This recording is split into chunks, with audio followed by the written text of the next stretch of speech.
A Holiday Task by Saki. Kenelm Jerton entered the dining hall of the Golden Galleon Hotel in the full crush of the luncheon hour.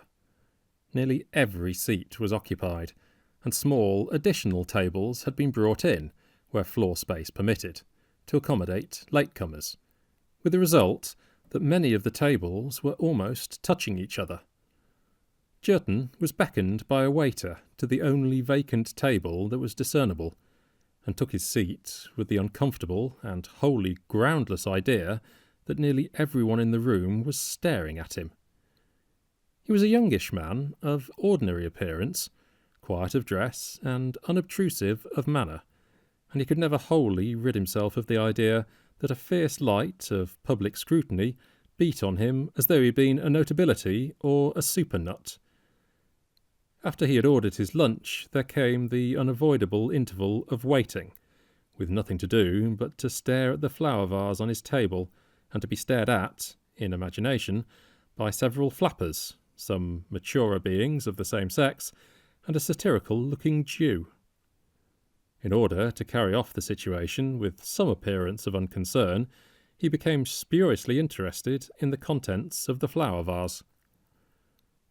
"What is the name of these roses, do you know?" he asked the waiter.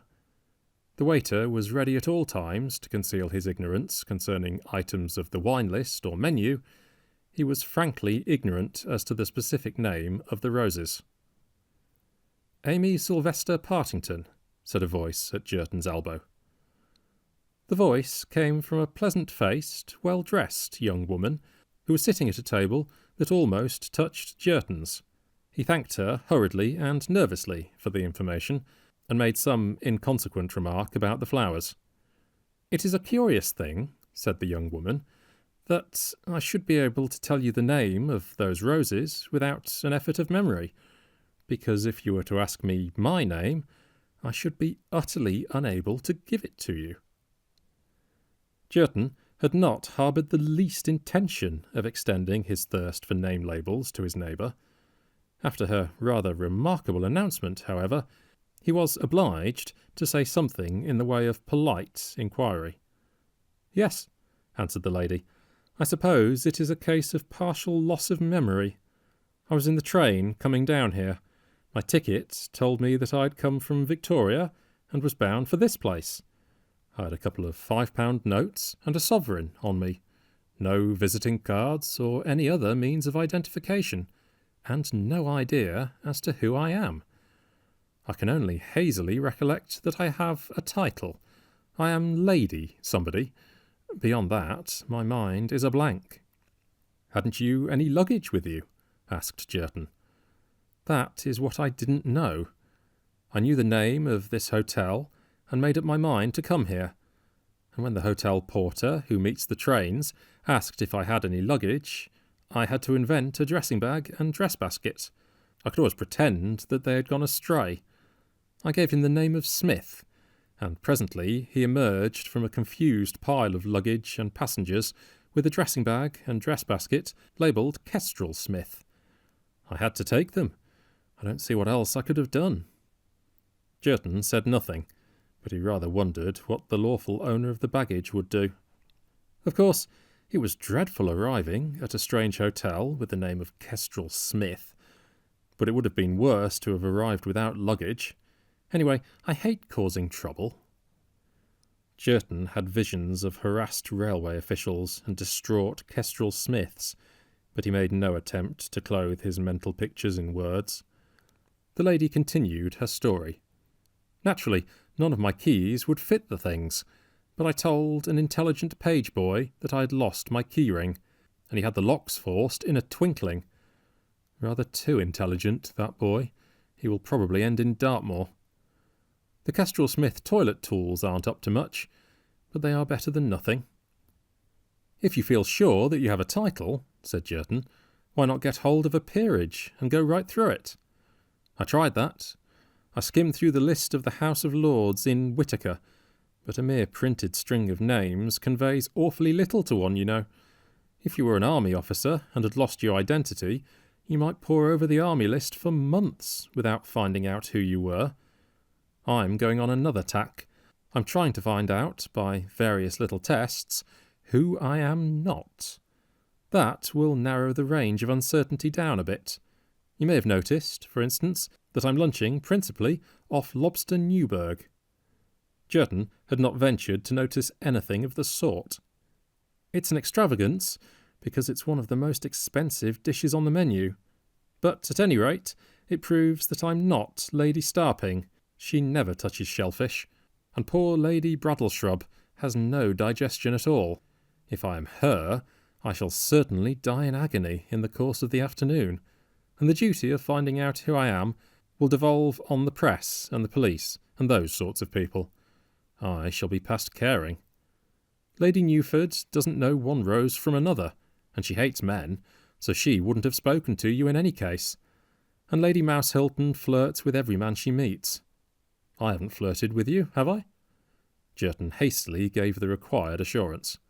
Well, you see, continued the lady, that knocks 4 off the list at once. It'll be rather a lengthy process bringing the list down to 1, said Jerton. Oh, but, of course, there are heaps of them that I couldn't possibly be. Women who've got grandchildren, or sons old enough to have celebrated their coming of age. I've only got to consider the ones about my own age. I tell you how you might help me this afternoon, if you don't mind. Go through any of the back numbers of Country Life and those sorts of papers that you can find in the smoking room, and see if you come across my portrait with infant son or anything of that sort. It won't take you 10 minutes. I'll meet you in the lounge about tea time. Thanks awfully. And the fair unknown, having graciously pressed Jerton into the search for her lost identity, rose and left the room. As she passed the young man's table, she halted for a moment and whispered, "Did you notice that I tipped the waiter a shilling? We can cross Lady Allwhite off the list. She would have died rather than do that." At 5 o'clock, Jerton made his way to the hotel lounge. He'd spent a diligent but fruitless quarter of an hour among the illustrated weeklies in the smoking room. His new acquaintance was seated at a small tea table, with a waiter hovering in attendance. "China tea or Indian?" she asked as Jerton came up. "China, please, and nothing to eat. Have you discovered anything?" "Only negative information. I'm not Lady Bethnal. She disapproves dreadfully of any form of gambling, so when I recognised a well-known bookmaker in the hotel lobby, I went and put a tenner on an unnamed filly by William III out of Mitrovica for the 3:15 race. I suppose the fact of the animal being nameless was what attracted me." "Did it win?" asked Jerton. "No, came in 4th. The most irritating thing a horse can do when you've backed it to win or place. Anyhow, I know now that I'm not Lady Bethnal." "It seems to me that the knowledge was rather dearly bought," commented Jerton. "Well, yes, it has rather cleared me out," admitted the identity-seeker. "A florin is about all I've got left on me. The lobster Newburg made my lunch rather an expensive one, and, of course, I had to tip that boy for what he did to the Kestrel Smith locks. I've got rather a useful idea, though. I feel certain that I belong to the Pivot Club. I'll go back to town and ask the hall porter there if there are any letters for me. He knows all the members by sight, and if there are any letters or telephone messages waiting for me, of course that will solve the problem. If he says there aren't any, I shall say, 'You know who I am, don't you?' So I'll find out anyway." The plan seemed a sound one. A difficulty in its execution suggested itself to Jerton. "Of course," said the lady, when he hinted at the obstacle. "There's my fare back to town, and my bill here, and cabs and things. If you'll lend me £3, that ought to see me through comfortably. Thanks ever so. Then there is the question of that luggage. I don't want to be saddled with that for the rest of my life. I'll have it brought down to the hall, and you can pretend to mount guard over it while I'm writing a letter. Then I shall just slip away to the station, and you can wander off to the smoking room, and they can do what they like with the things. They'll advertise them after a bit, and the owner can claim them." Jerton acquiesced in the manoeuvre, and duly mounted guard over the luggage while its temporary owner slipped unobtrusively out of the hotel. Her departure was not, however, altogether unnoticed. 2 gentlemen were strolling past Jerton, and one of them remarked to the other, Did you see that tall young woman in grey who went out just now? She is the lady—" His promenade carried him out of earshot at the critical moment when he was about to disclose the elusive identity. The lady who? Jerton could scarcely run after a total stranger, break into his conversation, and ask him for information concerning a chance passer-by. Besides, it was desirable that he should keep up the appearance of looking after the luggage. In a minute or two, however, the important personage, the man who knew, came strolling back alone. Jerton summoned up all his courage and waylaid him. "I think I heard you say you knew the lady who went out of the hotel a few minutes ago. A tall lady, dressed in grey. Excuse me for asking if you could tell me her name. I've been talking to her for half an hour. She knows all my people, and seems to know me. So I suppose I've met her somewhere before, but I'm blessed if I can put a name to her. Could you—" "Certainly. She's a Mrs. Stroop." "Mrs.?" queried Jerton. "Yes, she's the lady champion at golf in my part of the world. An awful good sort, and goes about a good deal in society.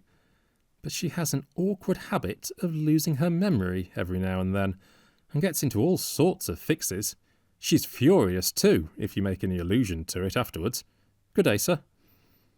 The stranger passed on his way, and before Jerton had had time to assimilate his information, he found his whole attention centred on an angry-looking lady who was making loud and fretful-seeming inquiries of the hotel clerks. "Has any luggage been brought here from the station by mistake? A dress basket and dressing case, with the name Kestrel Smith? It can't be traced anywhere.